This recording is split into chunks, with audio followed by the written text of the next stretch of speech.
Visualisasi operasional pabrik kelapa sawit. Dan satu lagi, kita menekan lutut.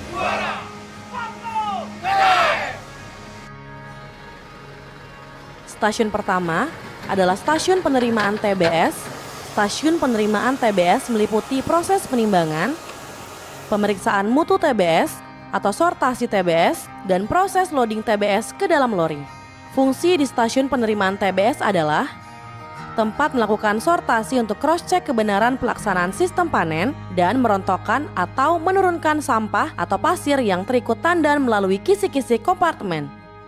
Critical issue pada stasiun penerimaan TBS adalah proses sortasi TBS untuk memastikan TBS yang masuk sesuai kriteria matang panen, sistem FIFO atau first in first out pada proses di loading rem TBS untuk menghindari degradasi mutu TBS yang dapat meningkatkan ALB minyak sawit dan potensi losis brondolan tergilas truk dan loader. Stasiun kedua adalah stasiun rebusan. Meliputi proses loading atau pemasukan TBS ke rebusan, perebusan atau merebus TBS, dan proses unloading atau pengeluaran TBS dari rebusan. Fungsi di stasiun rebusan adalah menghentikan proses peningkatan asam lemak bebas atau ALB karena pemanasan saat perebusan dapat mematikan aktivitas enzim-enzim yang dapat meningkatkan kadar ALB. Memudahkan brondolan terlepas dari tandan pada waktu proses penebahan, mengurangi kadar air pada biji sehingga memudahkan inti lekang dari cangkang atau kekelopakan, melunakkan daging buah yang memudahkan proses pelumatan di digester. Rebusan merupakan awal proses pengolahan buah yang hasilnya sangat menentukan terhadap keberhasilan proses pengutipan atau kehilangan losis minyak atau inti pada proses selanjutnya. Proses perebusan memiliki tahapan-tahapan proses yaitu deaerasi, proses awal pembuangan udara. Puncak pertama dengan tekanan 2,3 kg per cm persegi, puncak kedua dengan tekanan 2,5 kg per cm persegi, dan puncak ketiga dengan tekanan 3,0 kg per cm persegi.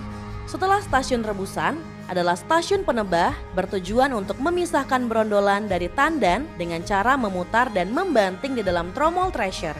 Proses pada stasiun penebahan meliputi proses penghantaran TBS ke auto feeder melalui alat pengangkat atau hoisting crane, proses pemimpilan brondolan dari janjangan melalui mesin bantingan atau thresher, dan proses penghantaran TBS ke digester melalui conveyor dan fruit elevator, serta membawa tandan kosong menggunakan empty bunch conveyor ke hopper tangkos. Stasiun selanjutnya, stasiun press meliputi proses pelumatan brondolan, sehingga daging buah terlepas dari biji di dalam digester dan proses pengepresan di mesin press untuk memisahkan minyak kasar atau crude oil dari serat-serat dalam daging buah. Selanjutnya, crude oil menuju sand strap melalui oil gutter atau talang minyak mentah yang berfungsi memisahkan pasir dari minyak kasar atau crude oil. Selanjutnya, stasiun minyakan bertujuan untuk proses menghasilkan minyak dengan kualitas minyak murni sesuai dengan norma. Proses pada stasiun klarifikasi meliputi proses pemurnian minyak hasil dari keluaran mesin press berupa minyak kasar atau crude oil yang dialirkan ke dalam sand trap atau alat pemisah pasir yang terdapat dalam crude oil. Kemudian dialirkan melalui fibroseparator atau alat penangkap serat halus berupa ayakan getar dengan ukuran 30 hingga 40 mesh. Minyak hasil dari fibroseparator akan dimasukkan ke dalam crude oil tank atau bak RO. Minyak selanjutnya dialirkan ke dalam vertical clarifier tank atau VCT, tempat pemisahan minyak, sludge, dan nose atau non-oil solid dengan cara gravitasi di mana minyak dengan fraksi ringan akan berada pada layer di atas air dan nose dengan fraksi yang lebih berat. Pabrik biji berfungsi untuk memisahkan cangkang dan inti atau kernel dalam biji atau nut untuk menghasilkan inti sawit dengan mutu, kadar air, dan kadar kotoran sesuai spesifikasi. Proses pada stasiun pabrik biji meliputi proses pemecahan gumpalan padatan ampas press di sepanjang cake breaker conveyor, pemisahan nut dan fiber pada vertical air separating column atau DP recarper, di mana nut masuk ke dalam nut polishing drum sedangkan fiber akan keluar dari ducting ke fiber cyclone. Nut selanjutnya masuk ke nut silo.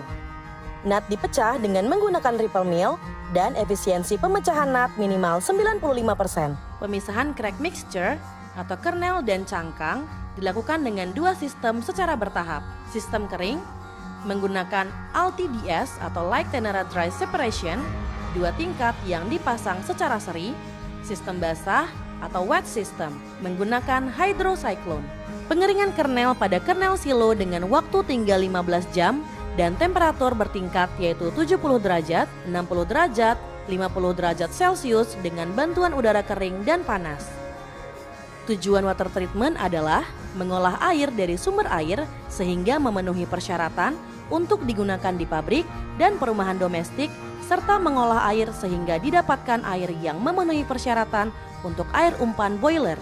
Proses pada stasiun water treatment meliputi proses external treatment atau penjernihan air baku dan internal treatment atau pemurnian air umpan boiler. Kettle uap atau boiler adalah bejana bertekanan penghasil uap dalam suatu pabrik kelapa sawit yang diibaratkan sebagai jantung pabrik. Tujuan kettle uap guna menghimpun sumber energi yang berasal dari tekanan uap dalam menunjang keberhasilan proses pengolahan.